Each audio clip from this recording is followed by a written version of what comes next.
Hey y'all, hey, we are back for another review of Ruthless. We're on season 5, episode 6, entitled Soup du Jour. So we're going to pick right back up at the trial with Obadiah pointing the blicky at Alex. And the highest is asking her, like, hey, what do you feel right in this moment? Like, how do you feel? And she was like, well, fear. Like, what else would I be feeling? And he tells her that the only antidote to fear is courage. And then he tells her that fear is a sin against the Rock, who, I guess she was supposed to take this, life-threatening, this death threat. She was supposed to take it in stride and be willing to die about the Raku. Whatever. And he believes that, unaliving her is the penalty for her disloyalty. And she was like, well, he basically asked her, like, hey, will you willingly offer up your life to prove your loyalty? And she's kind of looking like, I'm sorry. And he's like, well, that ain't the answer I was looking for. Of course, he was just looking for an undying yes. So Obadiah does shoot her, right? But tell me what y'all think. It looks like he shot her in the shoulder. Maybe it was like right up in this area, because we're to presume that she is now deceased. Let me know what y'all think. So maybe she's just in the infirmary. She's not gone yet. It looked like shoulder to me, because if he was pointing at her head, you might as well just finish it off with a headshot. But it looks like he kind of shot her up in here. This could be a bad spot up in the chest area to get shot, but it looked more shoulder than chest. Let me know what y'all think about that. Anyway, we're presuming that Alex is no longer with us, which is unfortunate, because I thought she was going to be a part of like the planning, kind of, a lot of people have been calling her Tally 2.0. I thought she was going to stick around a little longer, but if she is no longer with us, she left us living and believing that she's going to go into the Raku, so maybe there's some solace in that. Sure. All right, and so this incident appears to end the trial. But it also seems that this incident is the thing that put Ruth and River on opposite ends of the fight. Because Ruth knows, like, hey, we were kind of all in this together, but you got this power, and Ruth gained her power, and she's still using it to kind of help people, to keep people at bay, to keep the plans going. River is using it to kind of get his own vengeance and kind of get his own motives done, while still telling people that he has their back, when in fact he don't really. So by the end of this episode, we'll see like River is kind of, he's power crazy. Like the message in the last episode was like, the true measure of a man is who he is when he has absolute power, or whatever that euphemism is. And so he's kind of gleaning that he's becoming that. And remember the episode prior to last week, 2 episodes ago, he was hopeless.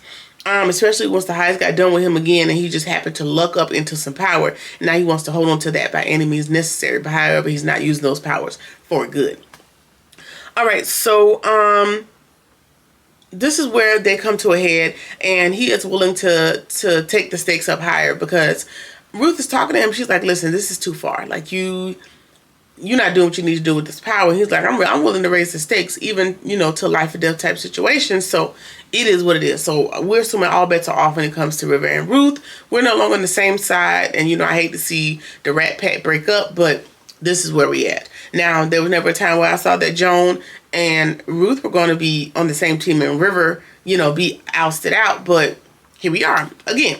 Anyway, him and Daikon go at it. They're exchanging words, and Daikon reminds River that, hey, you have blood on your hands, not only on your hands, but on your feet. And then River tells him, like, hey, I'm doing what you never had the cojones to do. Like, I am getting things done, while also being able to still hold on to my power. So we see that reiterated as far as, his only goal right now is to get that power and to also get that money. So he still wants to escape, but I feel like he's almost like a rogue agent at this point. Like, don't get me wrong, Ruth is a rogue agent, but she's been able to get everybody else to believe that she's not, while still being a rogue agent. Because, Ruth could have been gone a long time ago, had her daughter not ended up, on the compound as well. She had the money and all that other stuff, and we'll talk about it when we get to that part. But either way, River is self-serving, but he's also burning all the bridges along the way, which is the difference between how him and Ruth are utilizing their power. So, yeah. Okay, so we see Joan waking up, and and she's immediately looking for Sister Alex. However, we know that, well, we're presuming that Sister Alex is no longer with us, and so Lacey is there taking care of her. And Lacey tells her, like, hey, you just need to rest. You just need to lie down. Don't worry about that right now. But Joan is, like, almost trying to get up. And she's not letting up. She's not letting it go. And Lacey has to tell her that Alex is going to be with the Raku child. She's no longer with us. And also tells them, okay, they did it in front of her daughter. And Joan realizes the severity of, like, all the stuff that's in motion. And she could be, you know, next on the chopping block. And so Lacey is like, you know, I don't know why River would do something like that to you. Like, I thought y'all were cool. And Joan was like, well, good shit, I thought so too. And so Lacey is like, I don't really know what River is capable of, because if he could do you like that, girl, I know he don't give a damn about me. And so Joan reminds her, like, hey, I can also be unpredictable, so I'm not worried. I mean, whatever's going to happen, it's going to happen. And then she spouts off this series of words and numbers, and she says, Philly, Tyrone, 22793. Philly, Tyrone, 22793. And Lacey's kind of looking at her dumbfounded, like, girl, what does this mean? And she makes Lacey repeat it back before she even tells her anything. She's like, repeat it back to me. I need to know that you remember the information. And so, you know, Lacey concedes, and she's like, Philly, Tyrone, 22793. Philly, Tyrone, 22793. And she tells Lacey that this is it's a prisoner, his inmate number, and the passcode to a whole lot of money. So we learned that this is the passcode to get the money that Joan moved over, you know, and I'm sure this is a failsafe in the event that her life is taken, that somebody has that passcode. Now, Lacey may be the person to do it, but it could also die with Lacey, because we see, you know, in previews where she pours what appears to be gasoline on herself, and we presume to light herself on fire while the camera crew is in there, which means, again, that password could die with her. So hopefully she tells someone before she decides to do that. I ain't really sure, but either way, someone else now knows the passcode. And by the end of this episode, I feel as if, and, you know, let me know in the comments when we get back to that part, but I feel as if she was going to entrust that passcode with somebody, it should have been Ruth. I just feel like it should have been Ruth, but we'll talk about it when we get to that part. Either way, and then we see Joan, she kind of has a mental break. She's kind of realizing, like, hey, the end could be near for her. Like, there's a whole lot. She just has an emotional overload, and she is overcome with emotion. All right. Manny is taking medicine to the punishment trailer as requested by Elder Mother. And we see Daikon appearing out of the shadows, kind of questioning and looming like he has done previously when he had stature and power. And he's questioning Manny, and he's telling Manny, like, hey, is that all you're taking? Like, I thought the High said that they're supposed to feel every ounce of the pain. Like, what are you doing? And he's like, listen, I'm just doing as told. Elder Mother told me to bring the stuff, so that's what I'm going to do. And then he gets to trying to reprimand Manny, and Manny's like, no, sir. Hush. He puts his finger on Daikon's lips, and he's like, you're not going to do this. And he kind of little guys him and tells him, like, hey, I know that it's hard to break those habits, but I need you to remember that you're no longer in charge. And kind of suns him. He's like, Get out of here, Buttercup. Just going about your business. Now, that might not have been the wisest move, because Daikon could very well be back in power now that him and Ruth are conspiring, as you will see in this episode, and he's going to get his vengeance on the back end. But it's dirtbag Manny, and nobody really cares, so whatever. All right, so the Highest is in his trailer trying to convince River of his sanity while also yielding a sword, right? And then River makes another, what I call another premature play. It's like he's trying to get all his plays off. This is all in the same day. Like, we just left the trial. Like, settle down. You just got your power. You're trying to exert all of it at once. But he's so gung-ho about this money, he's not leveraging his power. Like, you're trying to get all your ass in the same day. Mind you, the man just realized that you are being partial to Peter. Like, the block is hot.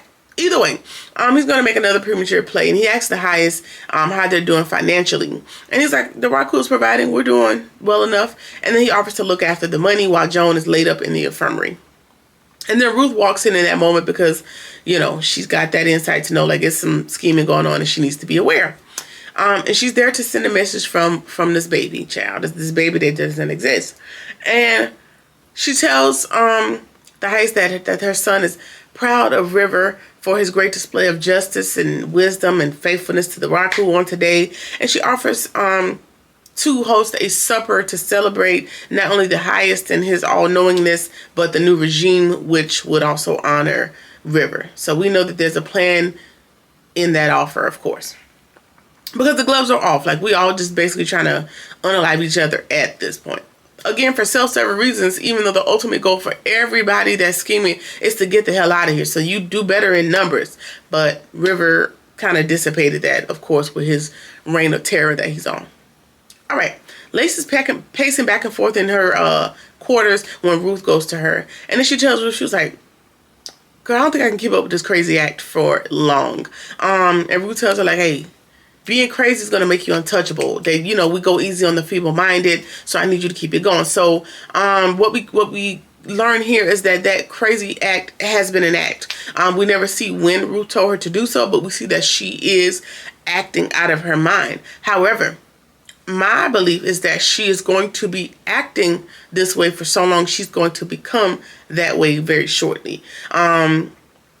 That's just what I believe, and you can kind of see that in this scene because she's not sure that anybody's really believing her, and she tells Ruth, she's like, I may actually be out of my mind, like being back on the compound, and she's reminiscing. She's like, girl, we were out, we had a car, we could have went the other direction, we didn't have to come back. And I understand,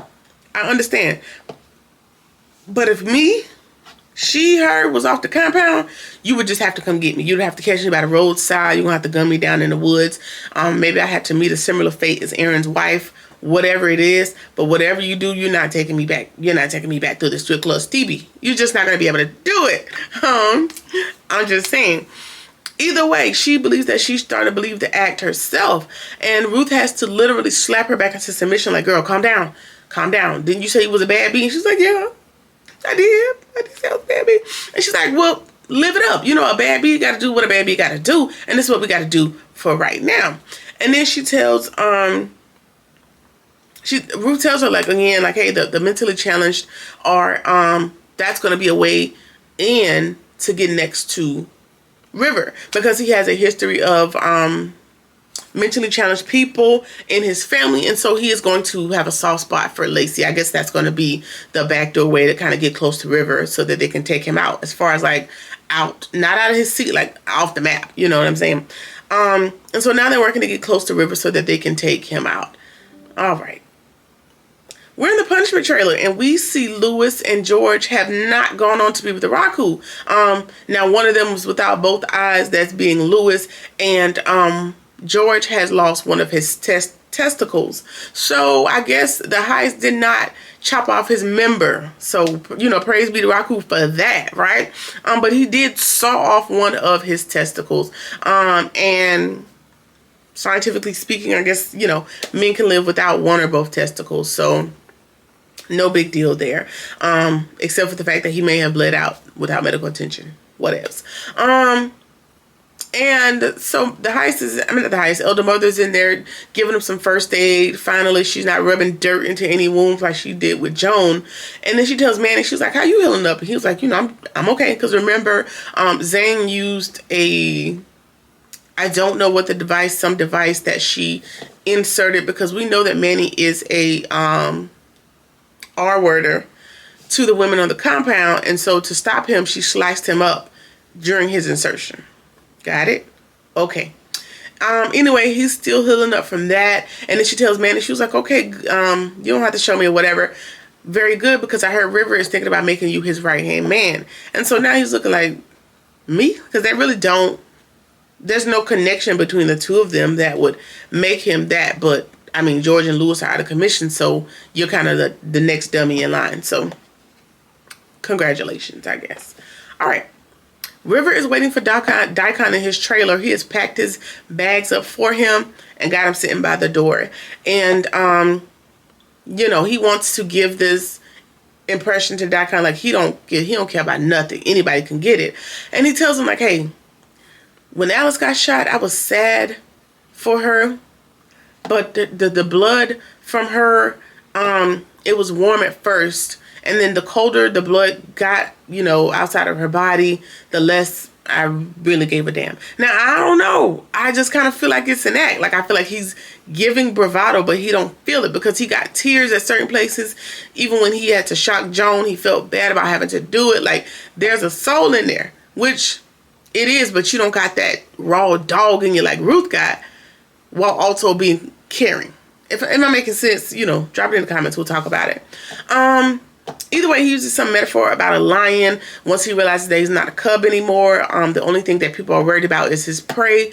And it basically tells that kind of like, you sucker, you pray, and you need to go ahead and pray to me that I don't come get retribution on you while I'm putting you out of your trailer. So yeah, whatever. So literally, we get a figurative and a literal prayer from old Dagon. And again, it seems like River he's enjoying the power, but he's not yielding it correctly. Like, he's just, anybody can get it willy-nilly. Anybody's just on the chopping block for whatever reason. If he ever had a tiny problem with you, knowing, now this is full well knowing you also got your own stuff that people can dime you out for. But, you know, you figure you've been able to state your case when it came to Alex, and that's not always going to work, especially if it comes to you and Ruth going toe-to-toe. It's not going to work, my boy, but whatever. We'll go through it when we get through it. All right. So we see Andrew trying to make a deal with Cal. He tells him like, hey, if you can get me to my phone, if I'm not mistaken, I may have misheard that part, then I will show you which of the Raku members you can work with in order to take him down. So I guess, if I can recall in previous seasons and episodes or whatever, there are multiple FBI agents planted. So I'm guessing, like, is there another FBI agent that's planted that Andrew's going to give them access to? But if they're an FBI agent, Cal and Desiree would already know, because they already knew about Malcolm and the other people. So maybe that's not the case. Or maybe a Raku member that's willing to leave, that knows everything, like a Ruth or a Daikon. Or now, if it was Daikon, that's gonna outdo me. That's really gonna outdo me, because he mighty chatty. I'm just saying. He's mighty chatty. We also see him get back on the phone with Desiree. I don't know. I ain't saying he's trying to dime us out or whatever, but I mean, look at it. Like River has proved himself to be undying, you know, completely sold out, completely loyal, and his ultimate goal is to get out of there also. Even if he has to unallow some people in the process. Self-serving. Maybe Daikon has a little bit of that in him. Maybe he's master playing the game, because this is not their first location, which also leads me to just take their first batch of followers as well. So he may have knowledge, extensive knowledge. Now, what I do believe is Obadiah has even more knowledge than Daikon, old Daikon, but we'll talk about it at some point. Okay. He tells him that because he wants him to organize the photo, you know, a pie chart of who high in demand or whatever. And he also tells him, like, hey, he plays the bravado card. He's like, hey, I can also get you your title back from Desiree, and now you won't have to be her flunky. Like, you won't be a B word to your B word, basically, because he knows they've been knocking each other off. And, you know, of course, a man with an ego, a huge ego, he want to get back, you know, in charge. He wants to be on top. So, of course, that's appealing to him. And then Desiree comes in, and, you know, they're trying to play off their little side deal that they're trying to make. So, it looks like Andrew's going to cooperate. However, he may have somebody that's going to put some fire up under his ass by way of it being the journalist, but we'll get to that in a minute. Either way, Desiree comes in and she gets a call. Well, she tells Cal that she got a call from the governor, and he's telling her, like, hey, if she don't make an arrest by next week, she's out of there. Which means, now what? Is Cal gonna, if she doesn't make an arrest, is Cal gonna be out of there? Or does Cal become second in command? Like, we would have two different battles kind of going on, really, because Cal needs to get his spot back, and he needs to be quick to make the arrest. Is he going to be going head-to-head against Desiree to see who can make the arrest first? Or is he going to stay in line until we get this over with? I don't know. What y'all think? All right.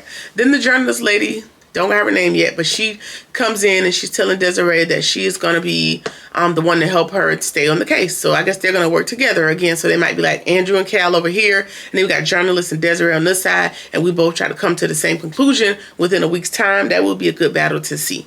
We'll see. Okay. She's organizing the photos of the Raku people based on what she saw at the trial that they caught on the drone footage, right?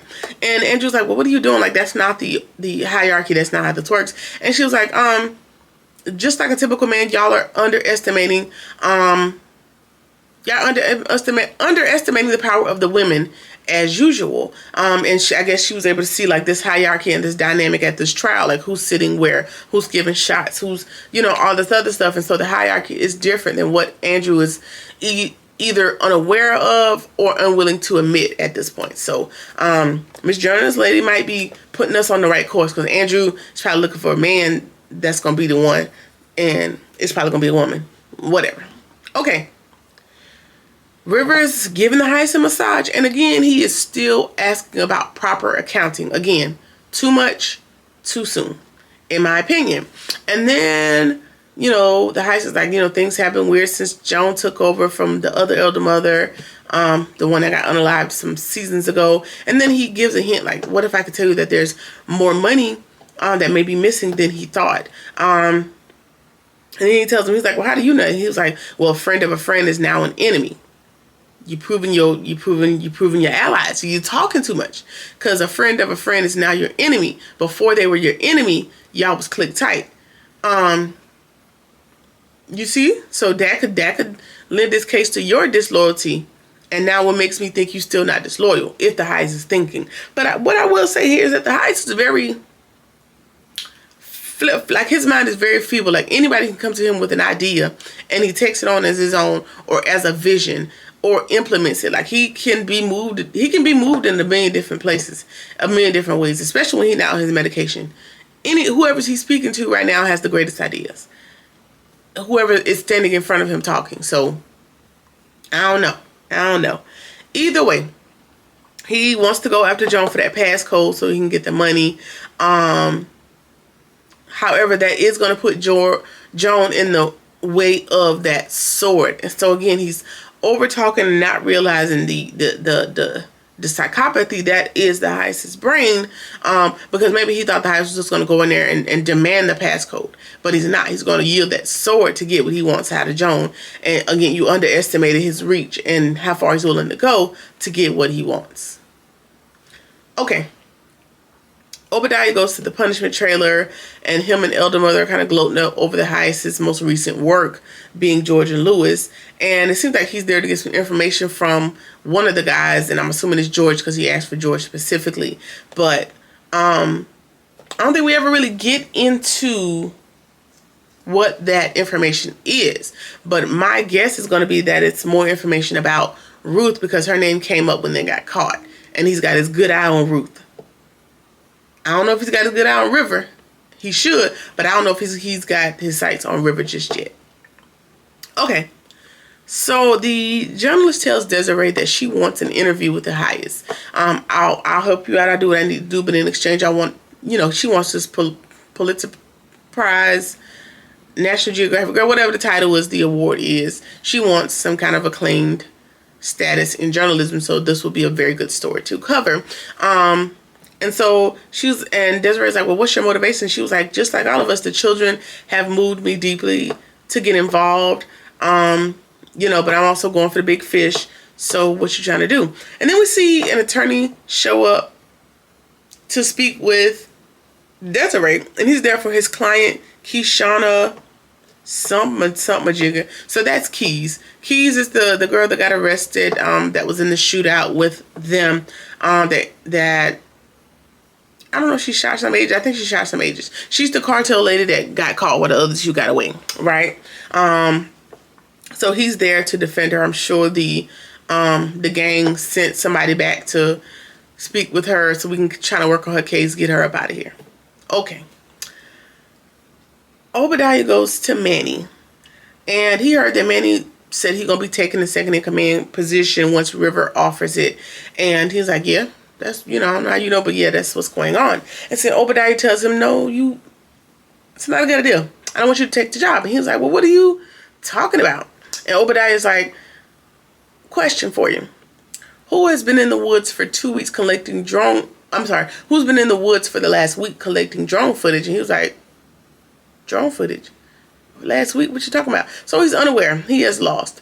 And Obadiah tells him, like, yeah. So he had to confirm his suspicions. He's like, nah, I don't think you are smart enough. Like, literally calls him dumb. And he's like, nah, you're too dumb to really watch over this entire compound. So, I don't want that for you. He asked him, like, hey, where's River? Where's Ruth? And he's like, well, I don't know. The highest your trailer, who beats me? So he's displaying Manny's incompetence using Manny's own words. It's a little psychology trick. And then Manny really doesn't have a choice, because if he tells the highest that you're not up on your game, you could have bigger consequences. So now you have to do what it is that he's asked you to do. And so he has no choice but to deny the position once it's offered. Now, I don't know if he wants it or if he wants to appoint somebody that he thinks is good enough, but one thing's for sure, he don't want Manny in that position. And it was not a pleasure to meet him. And he's been saying that to everybody, child. It ain't a pleasure. I ain't here to meet none of you suckers. I don't care. Okay. The camera guy that's accompanying the journalist that's got the drone footage, he was attempting to show Cal the footage of the trial and everything that they saw, but somehow the footage has been erased. And I'm sure we can chalk that up or give kudos to Obadiah. Somehow maybe he was able to get the drone and erase the footage. That would be my guess. Either way, he cannot locate that footage, so we're starting over from scratch. Okay. So the heist goes to Joan, and he has his sword in hand. And he immediately has it to her throat, like, girl, run me that passcode, run me my money. What's really going on? And in that moment, I realized, like, River was willing to do anything for this passcode. And then you see Ruth, she run in and she throws herself on top of Joan, speaking as if she's the unborn son, as if the son is speaking through her using her actual vocal cords, right? And she's claiming that there was enough bloodshed for one day, no more bloodshed, pleading with the highest through the voice of the son, right? And while they're talking or whatever, River's in the back like, girl, give me the passcode. Give me the passcode, and all of this can end if you just do what you're supposed to do.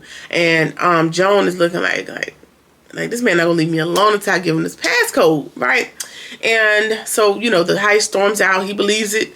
He was sold on the speech from the son. And then Ruth, as she's heading out, she looks back and she tells Joan, like, I still got your back. Like, so she still has an ally in Joan. They still working together, even though River's over here being a jackass. Okay. Ruth catches up with River outside because the heist is already far gone, right? And he claims that she just doesn't understand. She was like, what is your motivation? What's the point? He just keeps saying, you don't understand, you don't understand. Make me understand. That's what she wants you to do. And he can't give her a viable answer. And then she reminds him, like, listen, you are a risk around the children. Because what could have happened just now, those kids also could have been punished or unalived or whatever else that happened. You are a risk. Now, Ruth, you brought them children to the pavilion, but you had to do what you had to do. And she promises him, like, I'm going to catch you slipping. And my number one goal is to get revenge. Like, none of what just happened had to happen. So my number one goal is to get revenge by way of collecting your head on a platter. Like, your life will be mine. And keep in mind that I've saved your life on multiple occasions. Now I'm gonna get it back in blood. Like, I'm going to repay you by taking your life because you have gone far. And River ain't really back down. It maybe shook her for a second or two, but he was like, I'm ready for the fight. Like, what we trying to do? So now these two are, solidified in their hate for each other. Okay. We see Daikon with his bags, and he is headed to the men's trailer because new Daikon / River has taken his stuff. And she tells Daikon, like, it's okay. Like, I have a plan for River. And Daikon is like, well, tell me more. What you trying to do? And she's like, listen, I'm trying to get him up out of here. And Daikon is like, okay, well, the poison is on the left side in the back over here behind the cutlery, blah, blah, blah, blah, blah. He's like, it's in the bottom of the supply closet. It's marked as healing oil. Do what you got to do. Like, everybody want River out of here at this point. Okay, now that we got that plan in motion, we see Daikon's phone ringing in his boot. Again, he takes it out, and it is Desiree. And he's like, well, who is this? And he's like, she's like, Desiree. Oh, Desiree. So Desiree has called him a second time. Now, maybe he's going to tell the highest this time that lady called him. We'll see.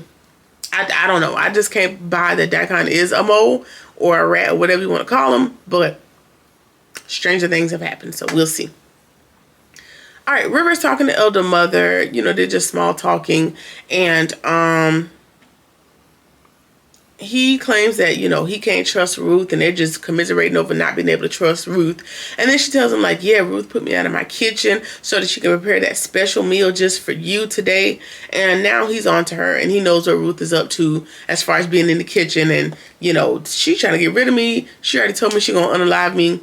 This is how she's going to try to do it. So I got a trick up my shoulder for her. Okay. We see Ruth in the kitchen, and she is hard down trying to find this poison, but it looks to have been gotten mixed up with the authentic cooking oils and healing oils, and so now she has to take all of it.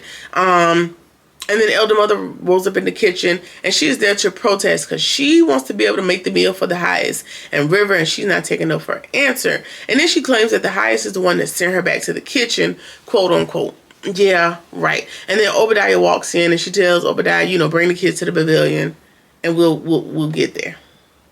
All right. So we see all of the children in the pavilion with their bowls full of whatever it is that Ruth cooked or Elder Mother cooked earlier in the day, so that we can enjoy this feast of Thanksgiving with the highest and with the River and everybody else. And so Zane knocks Callie's bowl out of her hand, and then she runs off to go get her another one, giving Obadiah insight. And so Obadiah peeps, and now he's paying attention to everything that's going on. He's really good at the small details of things, right? And maybe River peeped it, because by the end of the episode, he does make a good chess move. Okay. Then Lacey, she plays this crazy role too far. Or maybe that was the plan. Whatever. The highest is giving his speech, and Lacey's like a mockingbird. She's like, you better tell him, yeah, Raku, hallelujah. You better preach, preacher. Like, she giving that, and she going on and on and on. And she's the only person that's talking other than the highest. And the highest is like, girl, shut up. He looking at Ruth like, can you make her be quiet? And so he's sick of it. And Ruth gets old Daikon to escort Lacey out. So I don't know. I don't know if there was some plan with that, or if it just kind of worked out, because remember, Ruth had just talked to Daikon / Anthony about getting, you know, working together, so to speak, to get River up out of there. I don't know.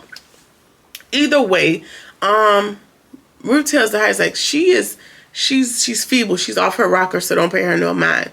Like, planting that thought in his head, like, she crazy as a bed bug. Don't pay her no attention. Okay. Then River shows up, and we can all eat. We can all eat now and give praise to the Raku and be thankful for who River has become, his promotion, all that good stuff. And he's looking at Ruth, and she is hard down like beaver. She's staring at him, ready for him to eat his food, and he's refusing to eat. He stops, and he proclaims, like, the youth have also proved themselves to be worthy and to be loyal, and they should be celebrated as well. And so, you know, as my act of Thanksgiving, I'm going to offer my seat at the head table to Callie. And so he's offered Callie up to this whatever we presume to be poisoned soup as his celebration of the children. And so now we got to figure out a way to not get Callie to eat this poison food. Or maybe it wasn't poison because Ruth was able to get on the good foot and stay ahead of River. We'll see what happens in the coming episodes. Let me know what you think about the episode. Let's talk about it in the comments. Either way, this has been season 5, episode 6. Like, comment, share, subscribe, or whatever it is that you feel like doing. And I'll see you in the next one. Peace.